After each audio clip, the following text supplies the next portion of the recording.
По двомесечен мрак поради неплатени сметки за потрошена електрична енергија, 10 битолски училишта конечно добија струја. На локалната власт си беше потребно цело лето за да изнајде начин како времено да се одблокираат училишните сметки и дел од долгот од 8 милиони денари да се исплати кон Евана, а рестото дополнително да се плаќа. Од месец јули до сега, со мако трпни напори, успеавме училиштата да ги одблокираме за краток период, како би ни се дала законска можност да заостанатиот долг во најголем дел сушност го подмириме и со тоа ни се овозможи со одредена динамика на доисплата на помалку заостанатиот дел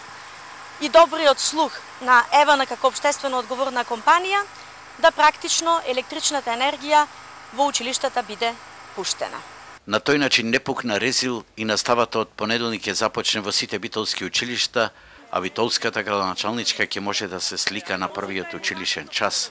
Но што ќе се случува со останатите проблеми, нереализирани проекти и празни ветувања, кога клепсидрата ги одронува последните зрна песок на голиот и безпокритие популизам и правдањето со наследени дубиози за кои опозицијата вели дека во прашање е неспособност.